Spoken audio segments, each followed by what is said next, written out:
A menudo se dice que la historia la escriben los vencedores, pero en una mañana fría y gris de marzo de 1945, la historia no se estaba escribiendo con la pluma, sino con la velocidad cruda y desenfrenada del motor de un jeep.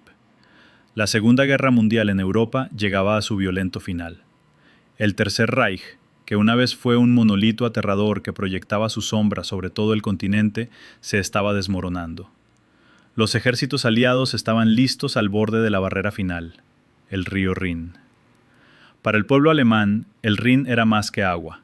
Era una frontera mitológica, un foso sagrado que protegía a la patria. Para los comandantes aliados, era la última puerta que derribar antes de que el corazón de Alemania quedara expuesto. Durante semanas, el mundo había estado esperando el gran cruce.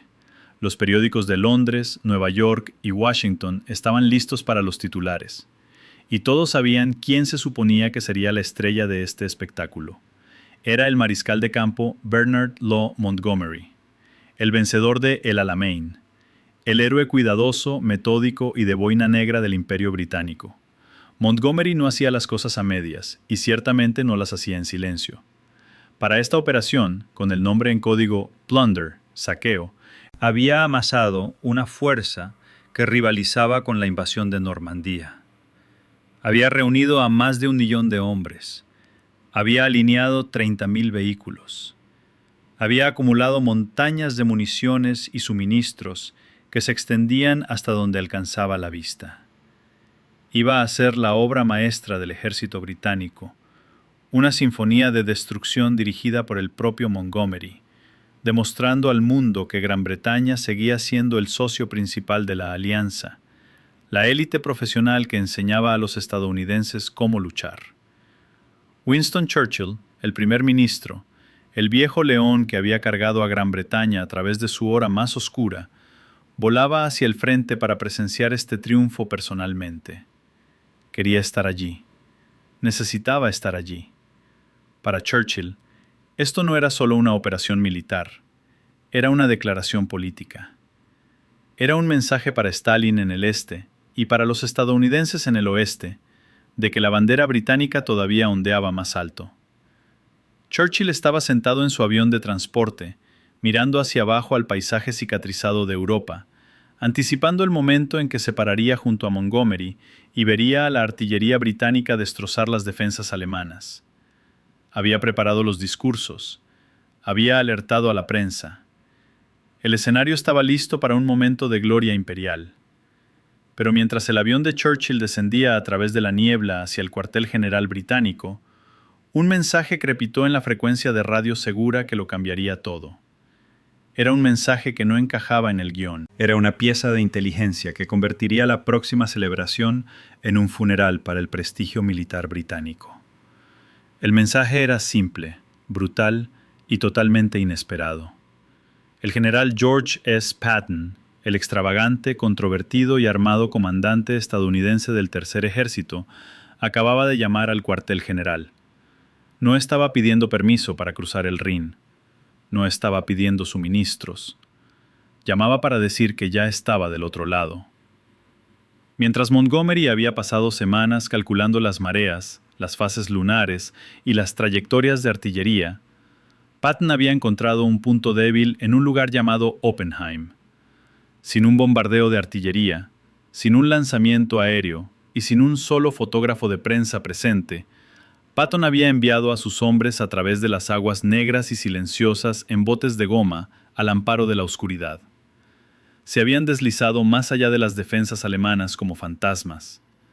Para cuando salió el sol en la mañana del 23 de marzo, Patton no solo tenía un punto de apoyo en la orilla oriental, tenía divisiones enteras cruzando. Para entender la magnitud de la crisis que esto causó, uno debe entender la relación entre estos hombres. Esto no fue simplemente un desacuerdo sobre tácticas, fue un choque de civilizaciones. Montgomery representaba el viejo mundo. Creía en la batalla preparada, donde cada soldado conocía su lugar. Cada proyectil estaba contabilizado y la victoria estaba garantizada por una superioridad material abrumadora antes de que se disparara el primer tiro. Él era la tortuga, blindado, lento e invencible. Patton era la liebre, pero una liebre con colmillos. Creía que la velocidad era la única armadura que valía la pena tener. Creía que el caos era un arma. Creía que si te movías lo suficientemente rápido, el enemigo nunca podría organizar una defensa, y si golpeabas lo suficientemente fuerte, no necesitabas un plan B. Cuando Churchill aterrizó y pisó la pista, la atmósfera en el cuartel general británico no era de júbilo, era de furia helada. Montgomery estaba esperando. El mariscal de campo era un hombre que se enorgullecía de la disciplina y el control, y ahora parecía un hombre que había sido robado. El desfile cuidadosamente orquestado de la Operación Plunder, que estaba programado para comenzar con un rugido atronador al día siguiente, había sido eclipsado por lo que Montgomery veía como una acrobacia de vaqueros. La conversación que siguió, tanto hablada como no dicha, entre Churchill y sus comandantes, revela la desgarradora realidad de esa primavera de 1945. El Estado Mayor de Montgomery estaba apopléjico. Veían el cruce de Patton no como una victoria, sino como un acto de insubordinación. A sus ojos, Patton había roto las reglas de la coalición. Se había aventurado fuera de su zona designada. Había utilizado recursos que deberían haberse reservado para el esfuerzo principal en el norte. La demanda era clara, incluso si estaba redactada en el lenguaje cortés del cuerpo de oficiales. Patton necesitaba ser controlado. Necesitaba ser disciplinado. Se había burlado de la planificación del Comando Supremo Aliado. Churchill escuchó. Miró los mapas. Miró las líneas rojas que marcaban el enorme y estacionario ejército de Montgomery y las flechas azules que marcaban las fuerzas de Patton que ya se estaban desplegando en la campiña alemana. El primer ministro se encontró atrapado en un dilema imposible, una elección entre su corazón y su cabeza, entre su lealtad a su país y los hechos fríos y duros de la guerra. Durante 3 largos y sangrientos años, Churchill había defendido a Montgomery. Lo había defendido contra los críticos estadounidenses que lo llamaban demasiado lento. Lo había defendido contra aquellos que decían que carecía de imaginación. Churchill siempre había argumentado que la precaución de Montgomery salvaba vidas, que el pueblo británico, cansado de 2 guerras mundiales, no podía permitirse la factura del carnicero de un asalto imprudente. Montgomery era su general. Era el caballero que había elegido para matar al dragón. Ponerse del lado de Patton ahora sería admitir que la forma británica de hacer la guerra, la forma cuidadosa, metódica y profesional, había sido superada. Sin embargo, Churchill también era un pragmático. Era un hombre que veía el tablero de ajedrez geopolítico con una claridad aterradora. Sabía lo que Montgomery se negaba a ver. Sabía que, al este, el ejército rojo soviético avanzaba hacia Berlín como un tren fuera de control. Stalin no estaba esperando las fases lunares. Stalin no estaba construyendo gradas para la prensa. Los rusos intercambiaban sangre por tierra, devorando milla tras milla de territorio. Cada día que los aliados pasaban planificando, preparándose y puliendo sus botas, era un día en que el telón de acero se movía más hacia el oeste. A medida que llegaban las noticias del éxito de Patton, se dice que Churchill se retiró a un silencio hosco. Se dio cuenta de que Patton había hecho lo imposible. El general estadounidense había cruzado la mayor barrera natural de Europa occidental con bajas mínimas. Había tomado a los alemanes completamente por sorpresa. Mientras Montgomery se preparaba para derribar la puerta principal con un mazo, Patton simplemente había forzado la cerradura de la puerta trasera y había entrado en la cocina. Hay una historia, tal vez apócrifa pero espiritualmente cierta, de que cuando Patton llamó al general Omar Bradley para informar sobre el cruce, agregó un comentario mordaz. Dijo: «Brad, por el amor de Dios, dile al mundo que hemos cruzado. Quiero que el mundo sepa que el tercer ejército lo logró antes de que Monty comience su gran espectáculo». Fue mezquino, fue arrogante, y fue exactamente el tipo de confianza estadounidense que estaba eclipsando rápidamente la luz que se desvanecía del Imperio Británico. Churchill tenía que tomar una decisión. Montgomery y los jefes de Estado Mayor británicos esperaban que presentara una protesta formal ante el general Eisenhower, el comandante supremo aliado. Esperaban que Churchill exigiera que Patton detuviera su avance, que esperara a que el esfuerzo principal, oficial, lo alcanzara. Querían que se restaurara la jerarquía. Querían que el mundo supiera que el cruce británico era el evento principal y que la aventura de Patton era solo un espectáculo secundario.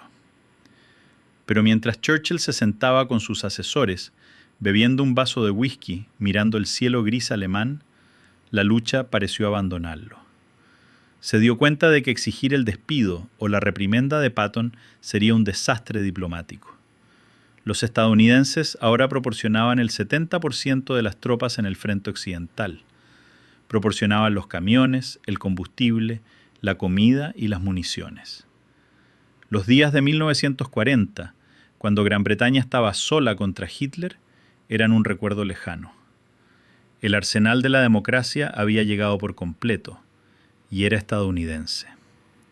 Si Churchill acudía a Eisenhower y se quejaba de que Patton había ganado demasiado rápido, de que había tenido éxito con demasiada facilidad, los estadounidenses lo mirarían con desconcierto. ¿Cómo se castiga a un general por la victoria? ¿Cómo se les dice a las madres de los soldados estadounidenses que sus hijos deben esperar y morir en una batalla prolongada porque un mariscal de campo británico quiere que le tomen una fotografía cruzando el río primero? Churchill sabía que no podía hacerlo. En un momento de profunda humildad, supuestamente le confesó a su médico personal, Lord Moran, la verdad que nunca podría decir en un discurso público. Admitió que los estadounidenses habían aprendido a moverse más rápido de lo que los británicos podían pensar. Admitió que la pura energía, la aptitud mecánica y el impulso imprudente del ejército estadounidense habían creado un nuevo tipo de guerra. No era elegante, no era caballerosa, pero era devastadoramente efectiva. Patton hace en días lo que a nosotros nos lleva semanas, murmuró Churchill. Fue el epitafio de una era. La decisión que tomó Churchill ese día no fue gritar, sino susurrar. No exigió la cabeza de Patton. En cambio, redactó un mensaje para Eisenhower que fue una obra maestra de rendición diplomática. Reconoció el éxito. Felicitó a las fuerzas estadounidenses. Y en privado, a través de los canales traseros del comando, se corrió la voz. Mantengan a Patton en movimiento. Esta decisión fue el momento en que la antorcha realmente pasó de manos. Fue el momento en que Churchill aceptó que Gran Bretaña ya no era el socio principal. Ahora eran el consejero de confianza, el tío sabio, pero ya no eran el capitán del barco. Al día siguiente, Montgomery lanzó la Operación Plunder. Fue magnífica a su manera. Miles de armas abrieron fuego. El cielo se volvió negro con los bombarderos. Los paracaidistas llenaron el aire como confeti. Churchill observó desde un punto de vista estratégico, observando el poder bruto del ejército británico. Él vitoreó, agitó su sombrero, interpretó el papel del líder triunfante. Pero la melancolía subyacente era palpable para quienes mejor lo conocían. El trueno de las armas no podía ahogar el conocimiento silencioso de que la carrera ya se había ganado la noche anterior, por hombres en botes de goma a quienes no les importaba la pompa. Y Patton, siendo Patton, no pudo resistirse a retorcer el cuchillo. En los días posteriores a su cruce, participó en una obra de teatro que fue tan cruda como simbólica. Cuando finalmente cruzó el Rin a plena luz del día, deteniéndose a mitad de camino a través de un puente de pontones, detuvo famosamente su jeep. Con las cámaras de su propio cuerpo de señales rodando, el general se puso de pie, se desabrochó los pantalones y se alivió directamente en las aguas del río Rin. Fue un gesto de dominio absoluto. Más tarde le escribió a un amigo que había estado esperando ese momento durante años. Pero en un nivel más profundo, Fue una señal para Montgomery y la vieja guardia. Decía: no tememos a este río, no adoramos el protocolo. Estamos aquí para terminar este trabajo, y lo haremos bajo nuestros propios términos. Churchill también se enteró de esto. Uno solo puede imaginar la sonrisa irónica que podría haber cruzado su rostro. Una mezcla de repulsión por la vulgaridad y respeto a regañadientes por la audacia. Churchill amaba a un luchador, incluso cuando ese luchador lo hacía quedar mal. A medida que pasaban las semanas y los ejércitos aliados corrían a través de Alemania, la diferencia de estilos se hizo aún más evidente. Montgomery continuó moviéndose metódicamente, asegurando que sus flancos estuvieran seguros, asegurando que sus líneas de suministro fueran perfectas. Patton condujo sus tanques hasta que se quedaron sin gasolina y luego les ordenó avanzar de todos modos. Capturó a cientos de miles de prisioneros. Liberó territorio a un ritmo que desafiaba la lógica de las academias militares. La fricción entre los dos comandos nunca desapareció realmente. Montgomery se fue a la tumba creyendo que si se le hubiera dado total prioridad, podría haber terminado la guerra en 1944. Creía que el enfoque caótico estadounidense había prolongado el conflicto. Patton se fue a la tumba creyendo que Montgomery era un anciano cansado que debería haberse retirado hace años. Pero en medio de ellos estaba Winston Churchill, el hombre que tuvo que mantener unida la alianza. Su negativa a despedir a Patton, su negativa a respaldar la demanda de disciplina de Montgomery, fue una de sus mejores, aunque más silenciosas, horas. Mostró una falta de ego que es rara en los líderes mundiales. Estaba dispuesto a dejar que el orgullo británico sufriera un golpe, si eso significaba que la guerra terminaba un día antes. Estaba dispuesto a aceptar el ascenso de la superpotencia estadounidense si eso significaba la destrucción de la tiranía nazi. Hay una coda conmovedora en esta historia.